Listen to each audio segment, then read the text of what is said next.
Royal Danish bombshell. The surprise announcement that has Denmark in uproar. Welcome to BNews. Denmark is reeling today, November 7, 2025, from a stunning new announcement that has emerged from the Danish royal family, adding yet another explosive dimension to the ongoing crisis and igniting fierce public debate about the monarchy's future, the limits of royal authority, and what this latest development means for a nation already deeply divided over recent scandals. What exactly has the Danish royal family announced that has stirred such intense reaction and controversy? Why has this particular announcement proven so divisive, generating passionate responses from supporters and critics alike? And most critically, does this surprise development represent a bold solution to the monarchy's credibility crisis, or does it constitute another misstep that will further erode public trust and accelerate calls for fundamental reform or even abolition of the institution? The answers are complex, revealing, and deeply consequential for Denmark's future. According to sources close to the palace and confirmed through official channels, the Danish royal family has announced a comprehensive package of reforms and initiatives designed to address the financial scandal, restore public confidence, and chart a new course for the monarchy in the 21st century. However, rather than calming the storm, this announcement has sparked new controversies, raised fresh questions, and divided Danish society between those who view the measures as insufficient half-steps that avoid genuine accountability and those who see them as excessive capitulation to Republican sentiment that undermines the very foundations of constitutional monarchy. The public debate triggered by this announcement has become a proxy for larger questions about Denmark's national identity, its relationship with tradition and modernity, and whether hereditary institutions can maintain legitimacy in increasingly egalitarian democratic societies. Before we reveal every detail of this shocking royal announcement and break down the fierce debate it has ignited, you must subscribe to BNews immediately. We're providing unmatched coverage of the Danish royal crisis with analysis and context you won't find anywhere else.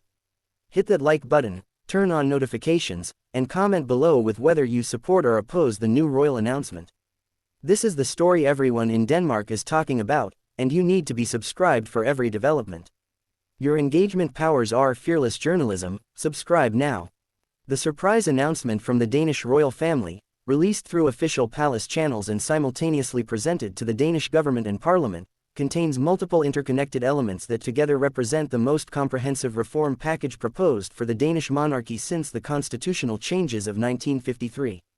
The first and most immediately controversial element involves the establishment of an independent oversight commission that will have unprecedented access to royal household finances, operations, and decision-making processes. This commission, to be composed of respected figures from Danish public life including former judges, business leaders, academic experts, and civil society representatives, will have authority to review all royal household expenditures, audit investment decisions, examine procurement and staffing practices, and publish annual reports detailing their findings and recommendations. The commission will operate with guaranteed independence from both the royal household and the government, reporting directly to Parliament and the Danish public. Proponents of this measure argue that it finally provides the transparency and accountability that the financial scandal revealed was desperately lacking, creating mechanisms to ensure that royal finances are managed according to the highest ethical standards and that any future problems will be identified and addressed before becoming crises. Critics, however, question whether such intrusive oversight is compatible with the dignity and autonomy that constitutional monarchs require to function effectively, whether the commission will evolve into a bureaucratic impediment that micromanages trivial decisions while missing substantive problems, and whether this represents a dangerous precedent that effectively subordinates the monarchy to parliamentary control in ways that undermine its constitutional independence. The debate about the Oversight Commission has become particularly heated because it touches on fundamental questions about the balance between democratic accountability and royal prerogative in constitutional monarchies. The second major element of the royal announcement involves a dramatic restructuring of which family members will perform official royal duties and receive public funding.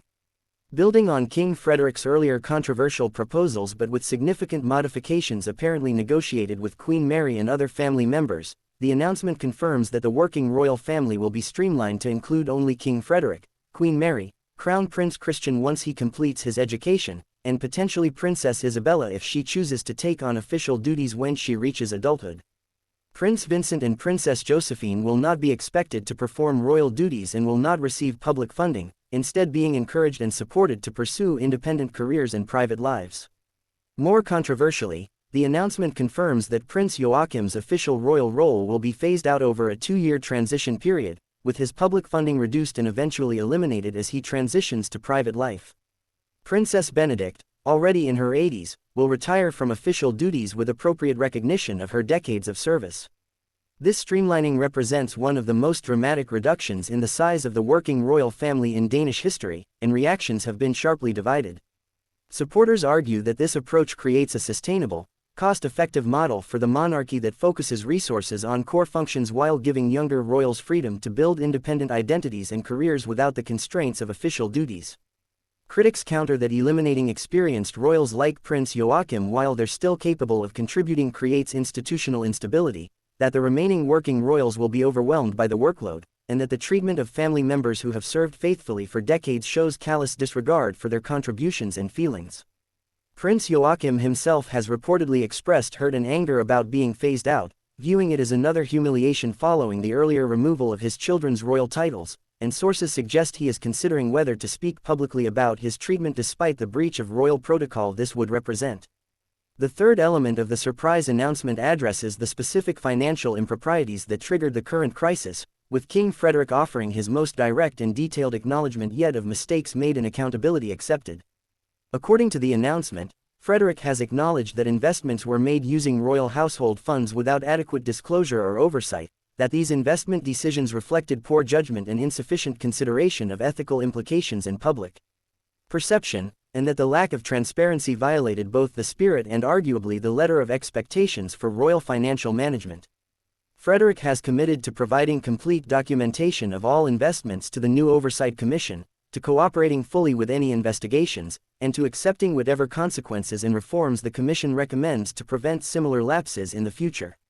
Additionally, Frederik has announced that he is personally donating a substantial sum, reported to be approximately 10 million Danish kroner, to Danish charities focused on transparency, good governance, and financial literacy, describing this as both appropriate restitution and meaningful contribution to causes that address the very problems his own conduct exemplified. This element of the announcement has generated perhaps the most mixed reactions. Many Danes appreciate what appears to be a more genuine, complete acknowledgement of wrongdoing than Frederik's previous vague statements about mistakes were made. The financial donation demonstrates concrete accountability beyond mere words. However, critics argue that this still falls short of full accountability. Frederik has not resigned, has not faced any formal penalties beyond embarrassment and the donation, and will continue as king despite conduct that would likely cost an elected official their position. There are also questions about whether the 10 million kroner donation, while substantial, is proportionate to the actual amounts involved in the undisclosed investments and any gains that may have resulted from them. Some commentators have characterized the donation as essentially buying forgiveness, attempting to resolve through money what should be addressed through structural reforms and potentially constitutional consequences. The fourth and perhaps most radical element of the royal announcement involves a proposal to amend the Danish constitution to establish a formal review process whereby the Danish people will vote on the monarchy's continuation every 25 years. This proposal, which would require approval by two successive parliaments with an election in between and then ratification through a national referendum, represents an extraordinary acknowledgement that constitutional monarchy requires ongoing democratic consent rather than merely historical tradition.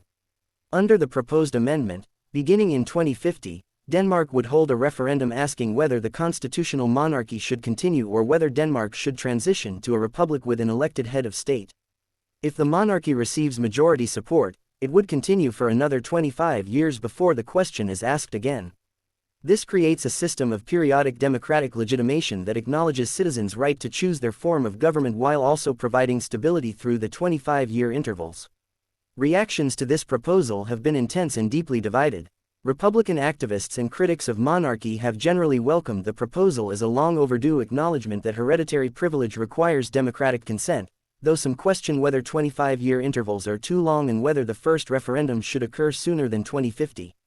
Monarchy supporters have responded with alarm and opposition, arguing that this proposal essentially puts the institution on permanent probation and creates destabilizing uncertainty every generation. They contend that knowing a referendum is approaching will pressure monarchs to pander to public opinion rather than sometimes making difficult or unpopular decisions that serve long-term national interests, and that the referendum campaigns will be divisive and damaging regardless of the outcome. Constitutional scholars are divided. about whether such an amendment is even legally feasible under Denmark's constitutional framework and what implications it might have for other constitutional institutions and arrangements. The proposal has also raised questions about whether King Frederik is effectively acknowledging that the monarchy cannot survive without this dramatic gesture of democratic accountability, and whether proposing such a mechanism represents wisdom or desperation. The fifth element of the royal announcement addresses Queen Mary's role, concerns, and conditions for continuing as Queen alongside Frederik.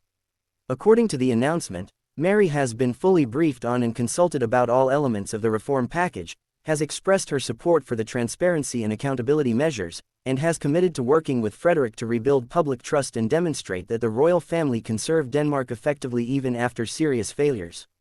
However, the announcement also acknowledges, in carefully diplomatic language, that the recent crisis has created challenges in the royal marriage that Frederik and Mary are addressing, with honesty, commitment, and professional support. This unprecedented public acknowledgement of marital difficulties breaks with royal tradition of maintaining absolute public silence about personal relationships, and reactions have been mixed. Some Danes appreciate the honesty and the recognition that even royals are human beings facing relationship challenges, and hope that this transparency will allow Frederik and Mary to work through their problems without the additional pressure of pretending everything is fine. Others view the acknowledgement as inappropriate oversharing that diminishes royal dignity, or worry that it signals the marriage is in worse trouble than previously understood and that separation or divorce remains possible despite the reform announcements. The announcement includes specific commitments that appear designed to address Mary's concerns and secure her continued partnership, including guaranteed equal participation in all major decisions affecting the royal household and family, enhanced privacy protections for the children, and establishment of an independent office and budget for the Queen's own work and initiatives. These concessions suggest that Mary wielded significant leverage in negotiations about the reform package, perhaps threatening to distance herself or even separate unless her concerns were adequately addressed, and that Frederik recognized he needed Mary's partnership and public support to have any hope of surviving the crisis and implementing reforms successfully.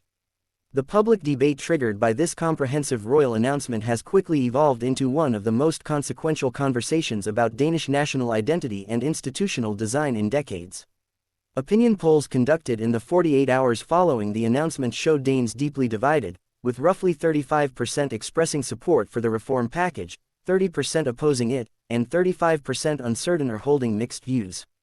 Support tends to be strongest among younger Danes, urban residents, and those with higher education levels, demographics that have generally been more skeptical of monarchy.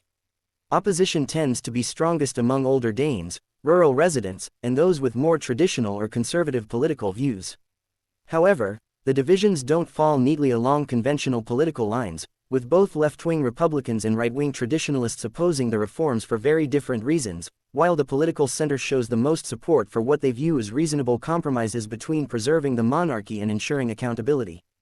The Danish media has been consumed by the story, with newspapers, television programs, and online platforms providing extensive analysis, commentary, and debate. Some prominent commentators have praised the royal family for finally taking meaningful action to address the crisis, describing the reform package as bold, comprehensive, and potentially transformative in positive ways. Others have dismissed it as inadequate theatrics that fail to address fundamental questions about whether hereditary monarchy has any place in 21st-century democracy, regardless of what oversight mechanisms or periodic referendums are established. The announcement has also generated significant international attention, with European monarchies watching closely to see whether Denmark's approach represents a model for modernizing and preserving constitutional monarchy or a cautionary tale about the dangers of excessive concession to republican sentiment. Royal families in Sweden, Norway, Belgium, the Netherlands, and Spain all face their own challenges around relevance, cost, and accountability, and Denmark's experience may influence how they approach their own institutional evolution. As Denmark grapples with this surprise royal announcement and its implications, several key questions remain unanswered and will likely dominate public discourse in the coming months. First, will the Danish parliament actually approve the proposed constitutional amendment establishing periodic referendums on the monarchy's continuation, or will political parties conclude that this is a step too far that creates unnecessary instability? The constitutional amendment process is deliberately difficult, requiring supermajorities in successive parliaments, and there is no guarantee that sufficient political support exists for such a radical change. Second, will the transparency and accountability measures announced actually be implemented effectively, with genuine independence and teeth, or will they be watered down during implementation to preserve royal prerogatives and privacy? The devil will be in the details of how the Oversight Commission is structured, what access it truly has, and whether it can publish meaningful findings without being constrained by secrecy or deference. Third, can King Frederik and Queen Mary actually rebuild their marriage and public partnership after the broken trust and public tensions of recent months, or will continued private difficulties eventually become public crisis despite their current commitments? Fourth, will the streamlined working royal family model prove sustainable, or will Frederik, Mary, and eventually Christian find themselves overwhelmed by workloads and unable to maintain the breadth of royal engagement that Danes expect? Finally, and most fundamentally, will these reforms succeed in their apparent goal of securing the Danish monarchy's future by demonstrating accountability and democratic legitimacy, or will they instead accelerate the institution's decline by acknowledging fundamental problems while failing to solve them? The next months and years will provide answers to these questions and determine whether the surprise announcement of November 2025 is remembered as the moment the Danish monarchy saved itself through wisdom and adaptation, or as the beginning of the end for an institution that could not successfully navigate the transition from hereditary privilege to democratic accountability. Now it's your turn to weigh in on this historic announcement. Do you support the Danish royal family's reform package, or do you think it goes too far or not far enough? Should other European monarchies follow Denmark's example of periodic democratic referendums, or does this undermine the very concept of constitutional monarchy? And most importantly, do you think these reforms will save the Danish monarchy or hasten its eventual abolition? Share your honest, thoughtful opinions in the comments below. We want to hear from monarchy supporters, Republicans, and everyone in between. If this comprehensive analysis of the royal announcement that has Denmark in uproar provided insights and context you haven't found elsewhere, prove your support by subscribing to BNews, smashing that like button, and sharing this video with everyone interested in this unprecedented moment in Danish history. Turn on notifications so you're instantly alerted to every development in this situation that will shape Denmark's future for generations to come.